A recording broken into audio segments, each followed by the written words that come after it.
somehow it's starting to feel like every month I'm just pushing this further and further, and now we're a mere 3 days away from the next set, and here's your tier list, baby. Welcome, folks. Today we're going to take a look at the set 13 tier list for Vanguard 0. So if you play JP, this is probably basically irrelevant to you at this point because we're about to go into set 14. I will try to deliver a bit earlier on that one because it's probably the set I've been most excited about, ever, because Daikaiser is in it.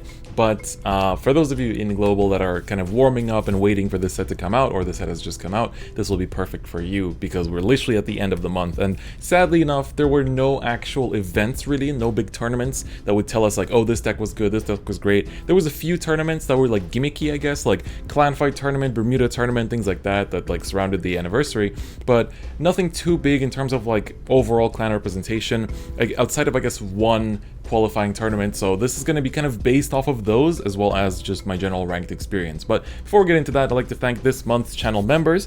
So big thank you to Crowned Clown, Very Flores, Platinum Wolf 2009, Christian Castro, Kyre's Darkblade, Tristan H, Carrie Barger, Preeper 66, Barely Ross, Arcana Master, and Cool Kid 9514. You are helping me put this channel on your back, basically, and helping me just get through and make this kind of content. And on top of that, I am definitely, I've got some pretty crazy goals going forward in Zero with set 14 in particular that will lead me to opening a lot of packs that may or may not equal 400, and this kind of support that helps to realize those dreams.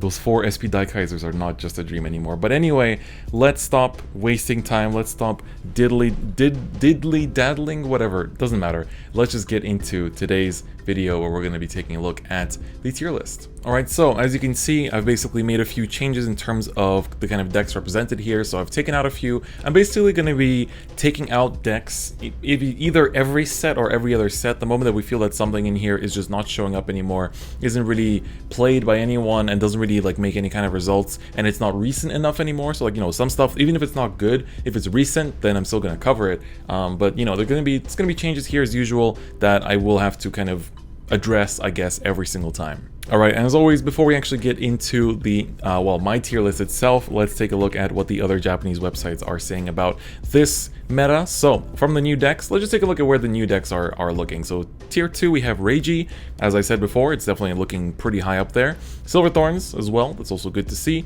And Nouvelle, so Nouvelle as well, I'm assuming it's the end Nouvelle and Dauntless variant, so also tier 2. Tier 3, we have Amon, Majesty, Lord Blaster, even with the support, isn't really pulling up anymore. Leopold Reverse, I would argue on this one, and Battle Sisters as well. Pretty low, but apart from that, they say tier 1 is only Revengers, which is, in some people's eyes a hot take, but here you can see the general other sort of presentation of the meta. So we see some nice things still up here, like, Schwarzschild, Nebula Lore in tier 2 and stuff like that. Hazel dropped to tier 3, but quite a few decks still around. You see some Night Mist, Grand Blue out here too, Battle Sisters up here too, so it's not actually too bad overall. Looking at Gamebox, we have tier 1 as Eradicators and Revengers. I definitely agree with this one. We have Amon Reiji, so that's the one I presented the other day.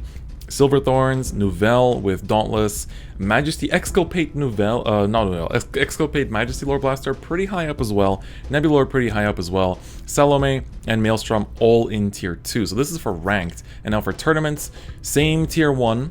Tier 2, however, changes. We have Steel Dragons coming up here, and Tsukiyomi, of course, definitely a well-respected one.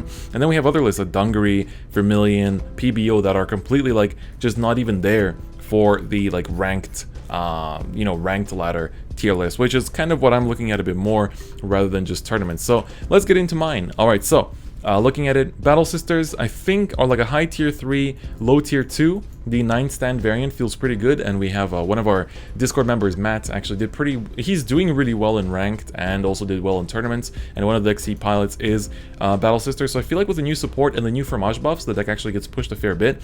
Whether it's high tier 3 or low tier 2, I think I'll put it to low tier 2. Now, Reiji here as well, I definitely feel like it is a very good deck, but is it Revenger level good? I wouldn't really agree so. I think that this set definitely feels like a lot of decks just kind of got pushed into tier 2, whereas the tier 1 kind of more or less stayed the same as it was already.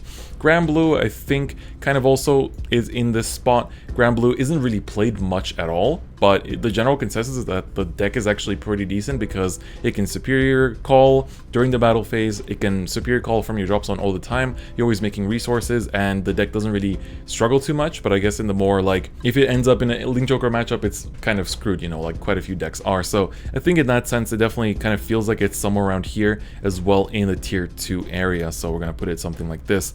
Nouvelle, I think, while the buffs are definitely big, it's not so much Nouvelle as a card, but more so the fact that the Nouvelle package, like Nouvelle Roman and Nouvelle Critic, they feel like they add a lot to the deck, and they make Dauntless the end just even better than it already was. And so I think for that reason alone, it's actually pretty damn good just as a addition to the deck. So I think with that package inside, it is actually pretty damn strong. Amon, I agree, is tier 3. Like you guys have seen, the deck feels like it lacks really a lot, and for that reason I think it's just not really... It's kind of like MLB because it has a crit and it has front row retire, but it doesn't have all that superior calling that Royals have, and instead it has a bunch of soul charge, but it doesn't necessarily like convert into like advantage on your field or your hand. So for that reason, it feels like it's kind of struggling.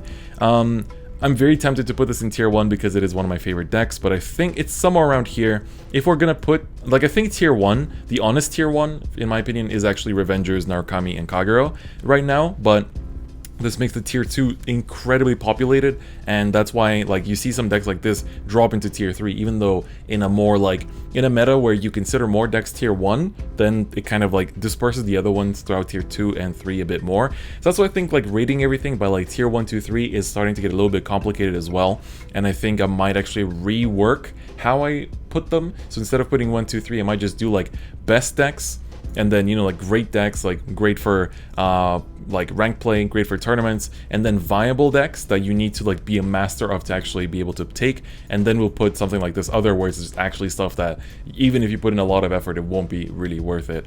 Anyway, I think this also kind of jumps into here. Leopold Reverse, we saw some of the tier lists put as tier 3. I think this deck is really good. Like even if you play the 9 stand variant, or if you mix draws and stands, like the deck filters so much, draws a lot, has insanely big power columns, like it already feels really good.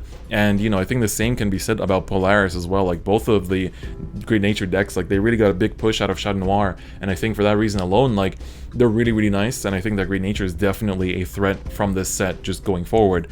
Nubratama, I would say maybe high tier 3 or low tier 2 is kind of where I'm looking at. It can definitely mess up a lot of players, and definitely mess with a lot of different decks, and you know, it's just disturbing to play against, I guess is the best way to put it, but I don't think it's necessarily like that super hot. So I kind of put it around here instead. Revenger is definitely one of the best decks. We talked about it a lot last month. I think that just goes without saying. Ethics Extreme still feels very, very good. Hasn't really like lost anything, or you know, didn't necessarily get like a really bad matchup out of this set or anything. So it's still a very threatening deck. It's just like you don't really run into it all that much. So I think it is pretty high up in the tier 2s. Extreme, I think, definitely goes a bit lower, somewhere in the Amon category as well. Nebula Lore, definitely a high tier 2, I think, as well. With Chaos, we're going to see how this changes very, very soon, but for now, Link Joker is still a threat, even with the Duskblade nerfs. I think the deck is still pretty damn good.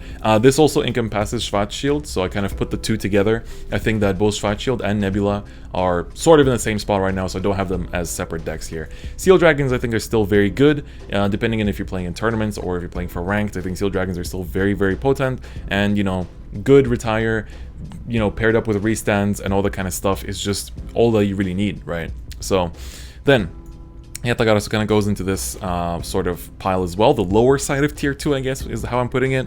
Kind of stand by this. There's still reason enough to talk about. Revon as well feels pretty right now. If you're going to play Aqua Force, you might as well be playing Maelstrom, because that deck still feels like it's pretty potent, even, you know, with Link Joker getting nerfed, if anything, that kind of pushes the deck a little bit. But I think Maelstrom still, even if it's not played that much, you'll still run into it on ranked, and I think it's still going to give you a run for your money, because the deck, even with not the best break right support, still does great things and is still very powerful. So that alone is pretty damn good. Tachikaze kind of drops to tier 3 because it's just like, it's not that it, again, I guess decks are getting a little bit faster than it, and that's kind of like the main problem, I guess. But apart from that, the deck is still, you know, the kind of deck where you can put a lot of work into and still do pretty well with. Jewel Knights, I agree, are still tier 2, somewhere around here. You know, Jewel Knights, they, with Link Joker getting nerfed and losing even more front row locks, I think that makes the deck you know, makes Jewel Knights feel even more comfortable, and none of the decks outside of Nouvelle are like super retire heavy in this deck. I mean, I guess this set, apart from Amon, but that's not really the most common matchup you'll see, so I think overall it's pretty comfy. Zera Kill kind of falls into this spot for me as well. So does this, the 9-crit variant kind of falls here as well. Like, we talked about these decks a lot before. Labrador, Prisms sort of goes there. Murakumo, somewhere around here, I guess. It's still, you know, like, some of these decks we talked about a lot over time, so I think that it's not really worth talking about too much. Then Tsukuyomi, again, like, for tournaments, it's pretty high up. We're always going to see it, but for ranked, it's definitely a chore, let's just put it that way, so it kind of goes into the middle of Tier 2 here for me as well. Spikes, still pretty decent, as I've been saying this whole time. Tier 2 is just really populated, like any of these decks. If anything, we can kind of nudge a few of them down, I think, simply because it is getting really, really populated at this point. And, you know, I think the kind of barrier of what makes Tier 2 and 3 is really, really low at this point. Some of these decks are actually a lot worse than the others, but I feel like they are still pretty damn decent for the most part. Like, I think all of these are still pretty viable to pick up. This is the end without the Nouvelle package, so I think this one kind of goes around here, somewhere around here. I think the Nouvelle package just does so much for the deck that there's no real point not to be playing it. MLB, I do agree, is pretty low down now in Tier 2 area. Exculpate, just 3 Counterblast is not something MLB really has all the time, so it's not necessarily like a resource that they're willing to kind of put down. I feel like Azel is still pretty good. We don't really see it much in tournaments anymore, but I feel like it's still a pretty damn good deck. Of course, Eradicator is one of our best decks still. Eradicator's losing the Linchu, being able to snipe starters, didn't really hurt too much. I mean, you just respect the opponent's starter and that's about it, but it's still a very, very great deck that does so much. I mean, Liberator didn't really gain anything, and it's our last deck here, but at the same time, it didn't necessarily lose anything. Garmor is still a great card, and you're still going to run into it on the ladder as well, but we should be getting Liberator support maybe in the coming months with Gansal Zenith, and then Monarch Sanctuary Alfred, so I think this will be pushing up over time. But yeah, I think this is more or less the set 13 meta.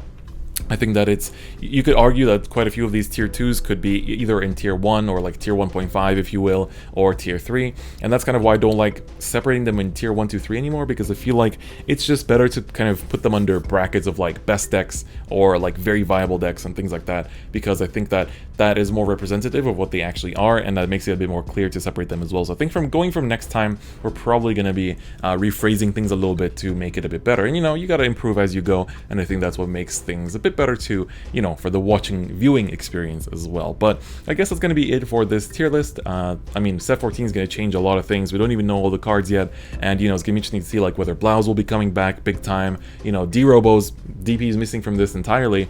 You know, it's going to be cool to see D-Robo's come back because it looks to be really strong. Zeal might be making a comeback as well. Aqua Force looking a bit shaky. It's going to be interesting to see how things will look. Angel Feather as well. I think Zera Kill as a deck is going to get pushed up, but Reverse Ramiel not so much. So things like that. There's going to be a lot of things to talk about, a lot of things to discuss when we actually get onto that discussion next month. But hopefully you guys still enjoyed this tier list, even though it was very, very late, and you know, enjoyed the set 13 meta too, because even though the first anniversary was a bit of a disappointment, I think it was still, you know, the month of playing Zero in December was still very fun, and you know, there was a lot of fun to be had over this month of the anniversary. But on that note though, that's going to be it for me today. Thank you so much for watching, and I'll see you guys next time. Bye bye.